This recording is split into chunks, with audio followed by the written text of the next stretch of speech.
የዕለቱ የመጽሐፍ ቅዱስ ንባብ ክፍል በዘዳግም ምዕራፍ 32 እስከ 34 ባለው ላይ ያተኩራል። የአምላካችን ክንዶች በሚል ሐሳብ እናያለን።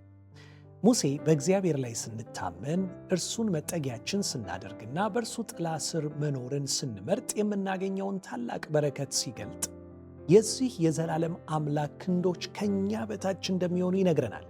ይህም ማለት ሕፃናት ልጆቻችንን በክንዶቻችን ላይ አድርገን እንደምንሸከማቸው እነርሱ ሙሉ በሙሉ ክብደታቸውን በእኛ ላይ አድርገው በመታቀፍ ፍጹም ደህንነትና ሰላም እንደሚሰማቸው ልክ እንደዚሁ የእግዚአብሔርም ክንዶች ከኛ በታች ሆነው ይሸከሙናል ማለት ነው።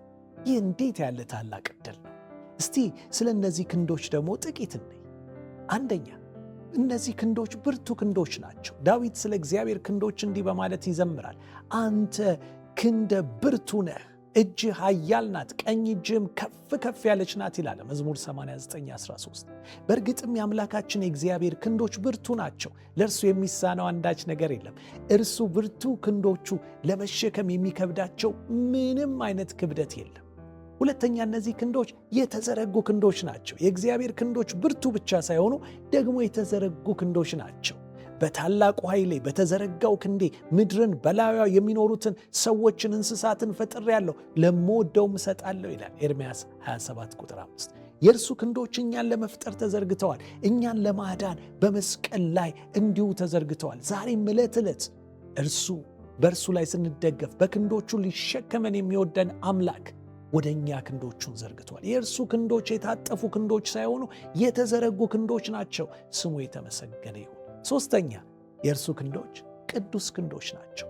ለእግዚአብሔር አዲስ ዝማሬን አቅርቡ፣ እርሱ ድንቅ ነገሮችን አድርጓል፣ ቀኝ እጁ ቅዱስ ክንዱም ማዳንን አድርገውለታል ይላል መዝሙር 98:1። የእግዚአብሔር ክንዶች ቅዱስ ክንዶች እንደሆኑ መዘንጋት የለብንም። ብዙ ጊዜ ብርቱና የተዘረጋው የእግዚአብሔር ክንድ የእኛን ያልተቀደሰ በስስት በስግብግብነት የተሞላ ዓላማ እንዲፈጽምልን ስንፈልግ እንስተዋላለን።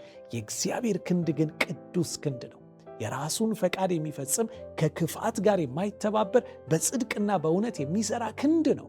ይህንን በማስተዋል የእኛን የረከሱ ምኞቶች ወደ ጎን ትተን የእርሱ ቅዱስ ፈቃድ በሕይወታችን በቅዱስ ክንዱ እንዲፈጸም ፈቃደኞች ሆነን ልንጠብቅ ይገባል። አራተኛ፣ እነዚህ ክንዶች የዘላለም ክንዶች ናቸው። የአምላካችን ብርቱ የተዘረጉ ቅዱስ ክንዶቹ ደግሞ የዘላለም ክንድ ናቸው። መቼም ቢሆን የማይጥሉን፣ እንደ ሥጋ ክንድ የማይሞቱ የማይበሰብሱ የዘላለም ክንዶች ናቸው።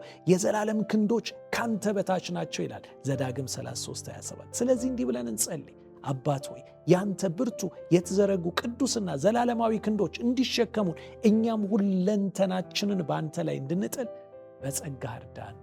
አሜን።